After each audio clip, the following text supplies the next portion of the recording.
Hello and welcome to the Real Vision Daily Briefing. It's Wednesday, July 13th, 2022. I'm Maggie Lake, and here with me today is Eric Johnston, Senior Managing Director and Head of Equity Derivatives and Cross Asset at Cantor Fitzgerald. Hi, Eric. Great to have you back. Maggie, how are you? Great to be here. I'm doing well. And, we have a pretty action-packed day in terms of data. We had a hot consumer price inflation reading. I think everybody was waiting for that CPI. We had a beige book report.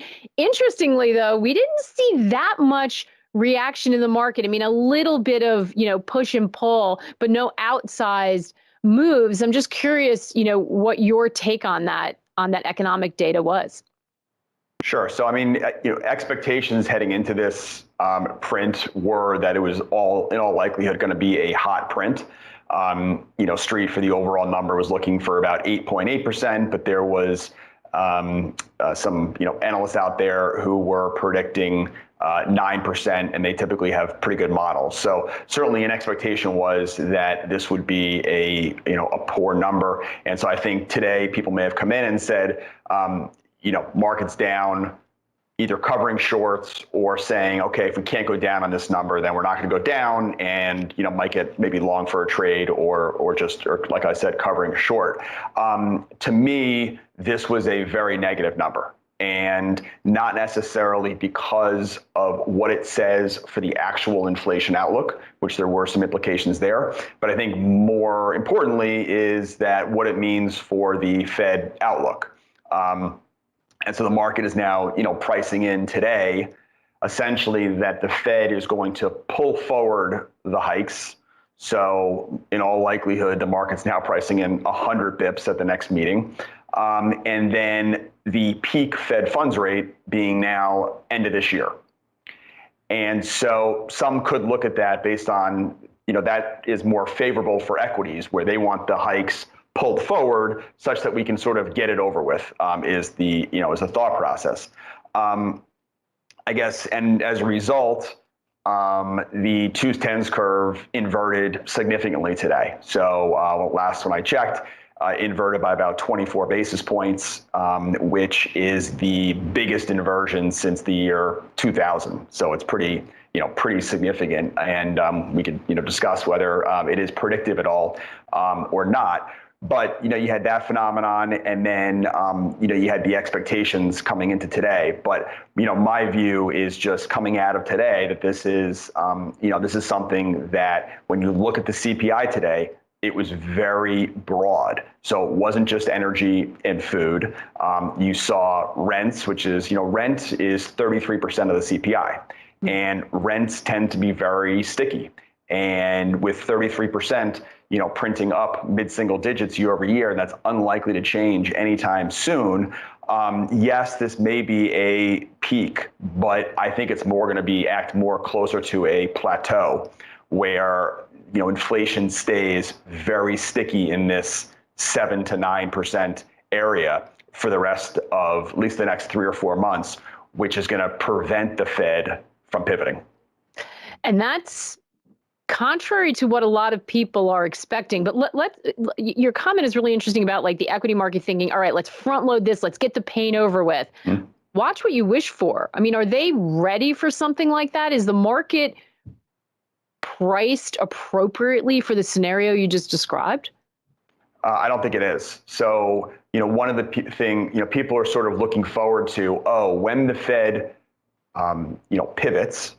And then in 2023, the market's pricing in 75 basis points of rate cuts. Yeah. And people seeing that as, a positive.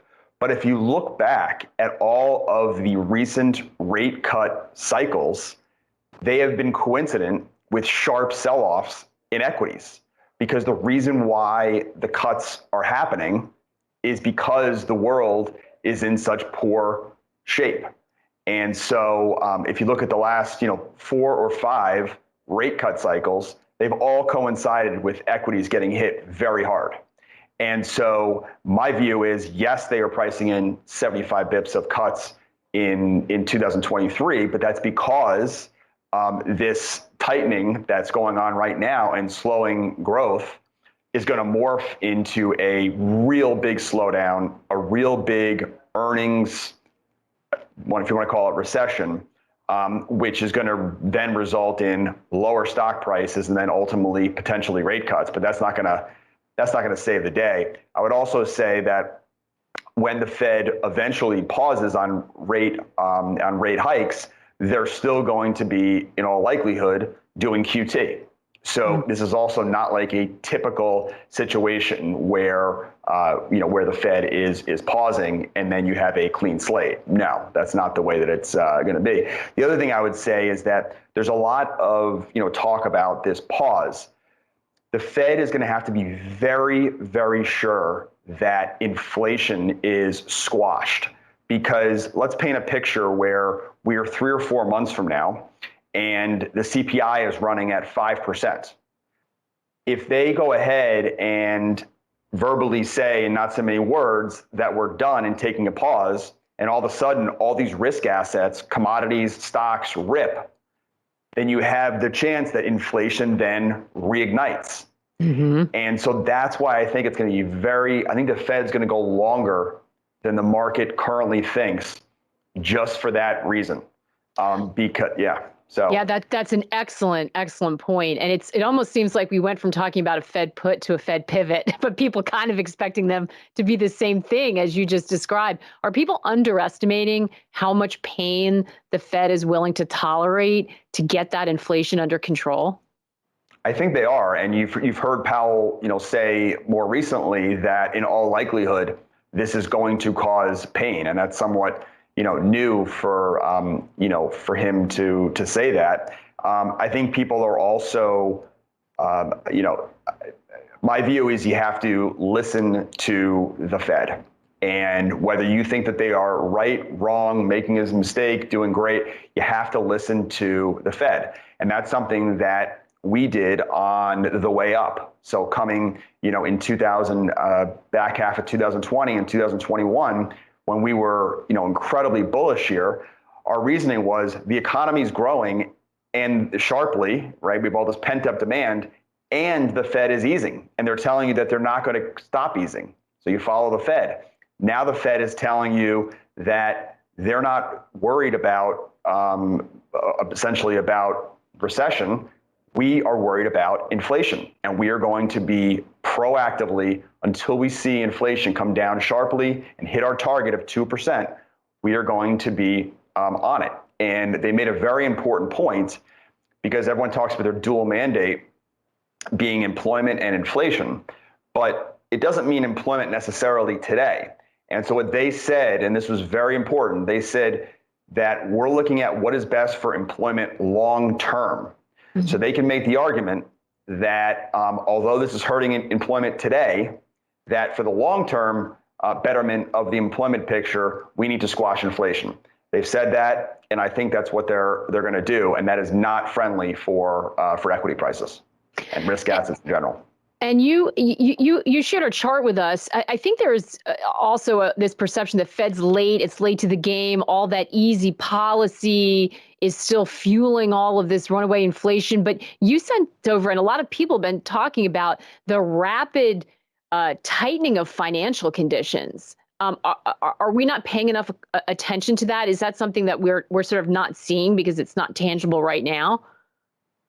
That's right. I mean, if you look at financial conditions on a monthly basis, 2 of the 4 largest tightening of financial conditions, I believe, in the last 20 years, have occurred in the last 4 months. So the rapid tightening is something that is highly unusual, and we are starting to see, in a big way, the impact of that. And you can really see it across the board, whether it be the economic numbers, new orders to inventories is at ex-COVID is at a 10-year low. All the regional surveys, you look at the small business optimism index, which came out this morning, that is hitting 9-year lows, consumer confidence, all-time lows.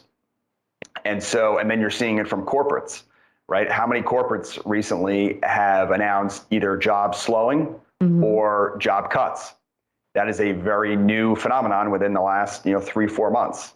And then you have real-time information coming from corporates around Restoration Hardware, Micron, Nike, where revenue estimates are even in an inflationary environment are getting cut. So we're seeing the impact of these tighter conditions real time.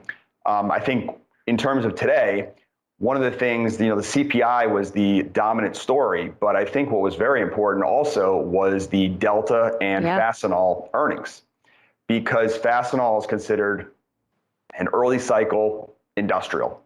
And what they said was that May and June, they started to see the impact of these tightening conditions and the impact of the slower economy hitting their business. And they also lowered margin estimates for the second half of the year. And then the other one was Delta. So Delta had, close to record revenues, which makes sense. And people think about, equities and people say, okay, well, that's an inflation hedge. Well, equities are not based on revenues. Equities are valued ultimately on earnings. And so Delta had close to record revenue, but their earnings got hit and was well off the highs because of higher costs. Mm-hmm. And I think this is going to be a theme for earnings season as we go forward. Yeah, we have the banks coming up next, and then they're really going to start coming in, fast and furious. Have those expectations come down, though, Eric? Because I feel like even just a couple of weeks ago, people are kind of scratching their heads and saying, there's some reason to be concerned, especially you look at the dollar, but we're not really seeing some of those earning estimates come in. So is maybe the economy stronger than we think? Or is the economy stronger than we think, or is the street just behind on that? I think the street is just behind on that. We've been conditioned that corporates always beat earnings estimates. They lower the bar and then they beat, and stocks do well during earnings season. But we haven't had the slowdown that we've just seen in a very long time. And so number one is I don't think that earnings estimate cuts are priced into stock prices. The two worst performers today in the S&P 500, Delta and Fastenal. And then I would just say that, not only is it not priced in, but, as you pointed out, earnings estimates, have not moved at all. And so if you look at earnings estimates today versus where they were 4 months ago, they're about unchanged from where they were. And what's happened in the last 4 months? The dollar has, absolutely screamed higher. You've seen the economic data, sharply slow. You've seen, a number of consumer companies talk about that slowing. Debit card transactions have started to slow. So for it not to be changed, to me, is just people being complacent. Looking at the past and just saying, okay, the corporates will do it, they'll come through again. And I just don't think that's going to happen. And the chart that you have up there around earnings estimates shows the parabolic rise that we've seen in earnings, and it's all well above trend. Operating margins well above trend, return on equity well above trend. Essentially, companies have over-earned post-COVID as there was pull forward effect, rising inflation, which actually has helped corporates over the last year. And, so I think that now is the time where margins are going to finally come down, and it's going to be a very challenging time for corporates, and it's not priced in. So how much of a risk mispricing are we looking at equities? How much further do they need to come down to adequately affect or reflect, rather, the environment that you're suggesting? So typically, at least of late, meaning the last few recessions that we've seen, earnings have come down between 15, it's been a wide range, but have come down between 15 and 35%. This time, the recession is likely to be more shallow than some of the prior recent recessions. But at the same time, the starting point for earnings is also more elevated, going back to the point about over-earning. So, right now, the estimate for 2022 is 228. It's the bottoms up estimate. The estimate for 2023 is in the 250 area. I think next year, or excuse me, the next maybe call it 12 months, for them to come in at, somewhere in the 205, 210 area, which you're talking about, a 10% cut to earnings, I think is the minimum that we're going to see. And I also think that that is plenty enough to get stock prices down, because not only will you have the E coming down, but I think the market will put a lower multiple on the lower earnings, because the market won't know where the bottom is in the E. And that's typically what you see. You saw it with, Target. They miss numbers. The multiple actually comes down in the lower numbers. And then the other trend that we see is once someone cuts once, they almost always cut a second time and usually a third time. And so that'll be the expectation, is that these first cuts will be the beginning, not the end. So what are we looking at for the S&P 500 in that kind of scenario? Do you have a downside target on that? So right now I'm targeting the low 3,000s for the S&P. To have that exact, what the exact number is very hard to say. But I think, a 20% haircut ish from here, I think is real. And so the low 3,000s, 3,000 area. I think, one of the things that, and some of the data that we have run, which is actually in the presentation that will be supplied here, is that when the market sells off more than 23%, at the lows we were down about 24%, the likelihood that you sell off an additional 20-25% goes up dramatically versus normal times. So at any given sort of benign time, to think that we're going to sell off 25% is, very unusual. But the last 7 times that since 1970, that we've sold off more than 23%, the market has gone on to sell off an additional 25% plus in 3 of those 7 times. And we had about a 15% sell off in the 4th time. So the odds, the risks go up dramatically once you've had this type of sell off already. I think that's so important, because so many of us have been conditioned to sort of look for the dip, to look for the bottom, to want to try to buy. And when you see stocks off their highs that much, we get that question a lot. We have some questions coming in, and I was thinking this as well. Why haven't we heard companies? So, analysts, notoriously tend to be biased bullish and a lot of times late on this, to be fair. But why haven't we heard companies warning about earnings? Mark from the RV site asking about that. I think it's a great question. And one of the things that I thought was a potential risk for the first 2 weeks of July was some negative pre-announcements, which we really haven't gotten. And I think the reason is because a bulk of the cut to numbers is going to come from guidance. And so if you're a company, you just completed your quarter, and you're sitting here and you're likely going to make the second quarter, but you're going to lower guidance, you're not going to pre-announce that. You're only going to pre-announce if you're going to have a significant hit to second quarter numbers. And so I think that's really the reason why. We're getting announcements like we got last night, where Google puts out an email to their employees saying we're going to be slowing down hiring. So I look at something like that, and they must be seeing something in their business in order to initiate that email to their employees. And so there's a lot of signs like that that suggest cuts are coming, but it's most likely going to be in guidance as opposed to 2Q earnings. That is a great explanation, and it makes a lot of sense. And I think speaks to this fast and rapid decline that some people are worried about happening in economic conditions because of that financial tightening you talked about, and some of the pressures coming on earnings from both input costs and the strong dollar and such. I want to plug in another piece of this, and then I'm going to get to some of the questions. By the way, we're going to put all of Eric's charts up on the site so you can look through them in more detail and really sort of expand them. And if you're on the site now, go ahead, and if you want to pull any of them up, you could see it in real time. But the other piece of this is also commodities, right? And we've seen them coming off, and it's been a really difficult time. For some people, that's also concerning. It's a little confusing because inflation is still running so hot. But in the ag commodity space, where there was a big quick run up, we've seen a rapid decline in some of them.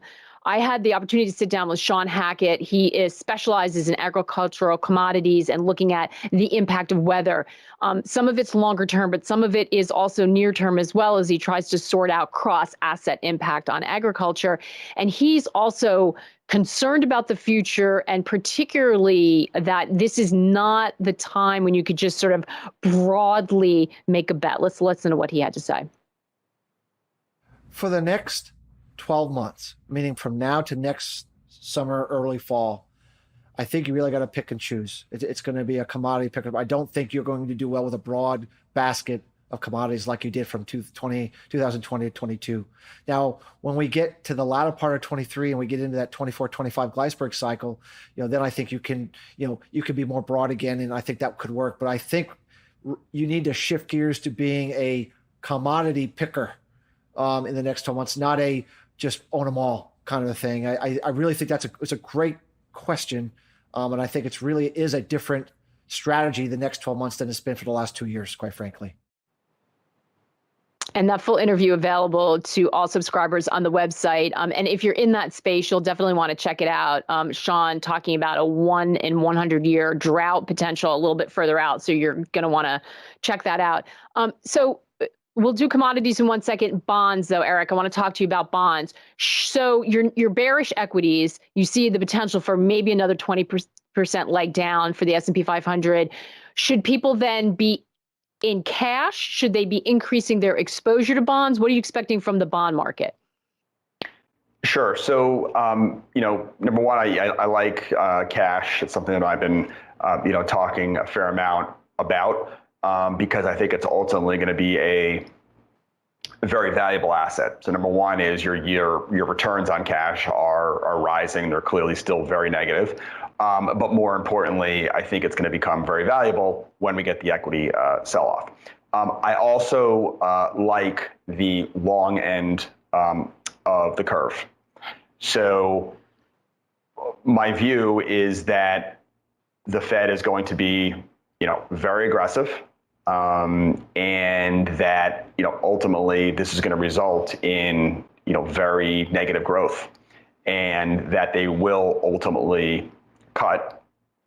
And so I think owning, 10-year and out, I think is attractive, where I think you're going to, not only are you getting some yield out of it now, albeit a negative real yield, but I also expect to get price appreciation. I do think that over the next 6 months, as things are deteriorating and as the Fed continues to slam on the brakes while things are deteriorating, people are going to price in a deeper recession as we go out in time. Paul, on the RV site, Paul Bachow asking, the professionals have some of the largest short positions they've ever had. How will this reduce the impact on any equity index fall? So, right now, if you look at equity vol relative to rate vol, equity vol is right now at a sharp discount. Part of that has been that the rate realized volatility has been extraordinary. And from an equity vol perspective, you have a couple things going on where close to close vol has been, a lot lower. So it's not realizing, even though the intraday moves would support it. But I think also there's a view that, and I think this is sort of part of the legacy complacency that's out there, that the downside for equities from these prices is not that deep. And that's causing, essentially vol levels in equities to be far below what we're seeing in other asset classes. When I say far below where they have historically traded. So on a relative. So I think those are sort of the dynamics there.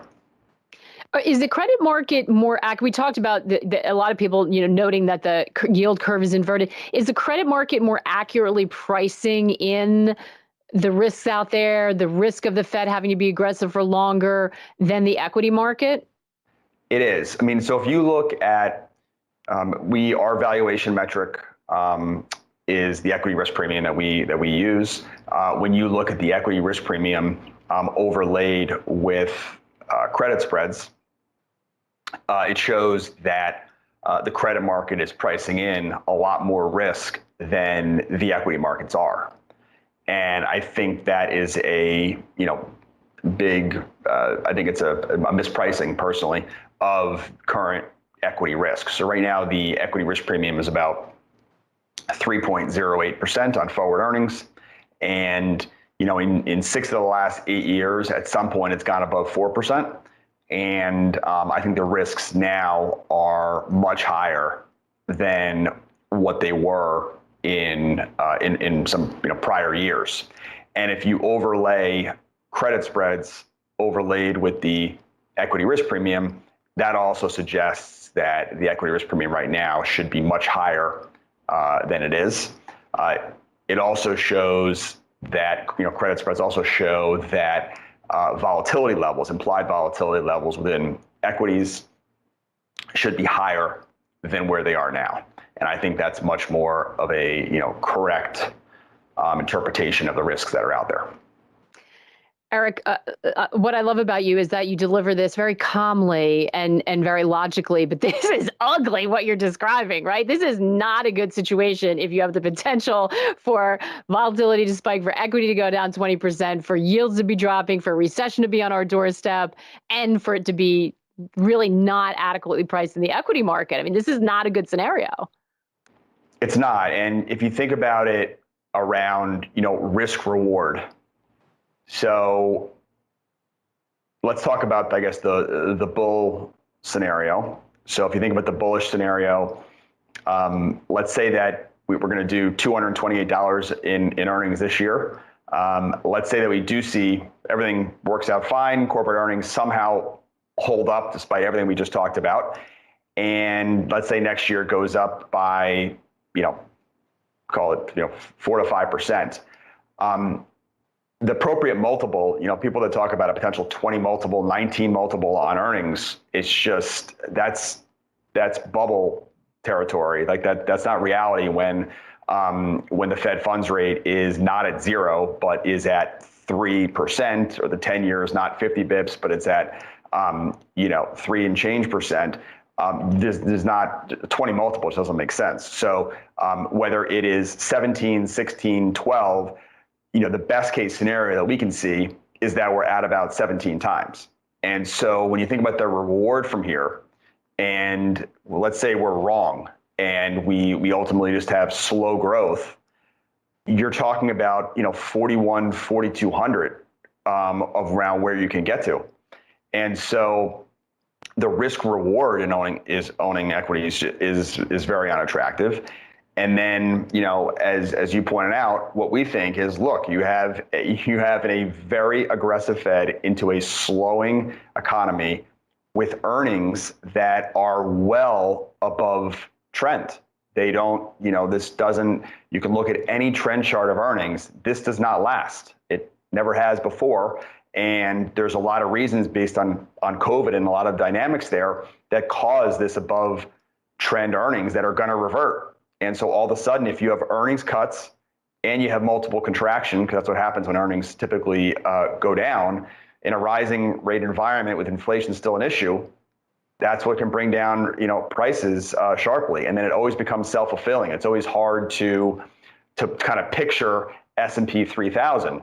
But when you're at S&P 3300, people are a lot less wealthier, and that feeds on itself. And all of a sudden you have more job cuts, and it becomes a spiral effect, and that's how it happens. And that's why, to the point earlier about once you're down 23, 24%, then it's a lot easier to go down another 20%. And it's just for those reasons. And you have people selling things because they have to. And you know, I like the way you're laying it out. No one has a crystal ball. The timing of this is really difficult. But what I think Eric and a lot of the guests have been laying out is the probability, right? You're trying to look at the probabilities of what's going to happen and the risk reward. Want to try to squeeze in two more questions. I said we'd get back to commodities. Yo-Yo asking about oil. Are you completely staying away from commodity space? Anything there you like? If you think inflation is going to be sticky, or would you be worried about that sector in a recessionary scenario? So I think to the point earlier, you know, every commodity is going to be different, and so especially in this time with what's going on with the you know, Russia-Ukraine war, and then other issues around weather. So in many times it's much more of a purely a demand situation where you can kind of talk about all commodities you know, together. But this time it's much more around what the supply dynamics are, you know, along with demand. I would say that my broad view over the next, you know, 6 to 9 months is that, you know, commodity prices, I think, are going to head lower, where most of it is from the drop in demand, and then some of the supply issues probably over the next 6 to 9 months getting better, just because you know, this is not a sustainable you know, long-term situation, and then people be motivated to try to fix the Russian-Ukraine you know, situation. Now, from a tactical perspective, one of the things I like is copper. Copper has, relative to the S&P, has gone down much further. It's another thing that would suggest lower stock prices. But, you know, over the course of the next 2 to 3 weeks, I think you'll see a reversion higher in copper. But that's much more of a trade as opposed to a 6-month view. Right. That's important distinction. And we'll end it as we're looking across, and it's fantastic to have you because you do look across assets. In his most recent macro insider talk with Julian Brigden, Raoul said something that really struck me, that he thinks it's possible that everything does a full pandemic unwind. Stocks, bonds, everything. Does that seem possible to you? It does. So, you know, everything from, you know, you didn't mention crypto. Yeah. Let's not forget about that. Yes. And, you know, if you look at ARK as an example, ARK is actually, you know, below where it was pre-COVID.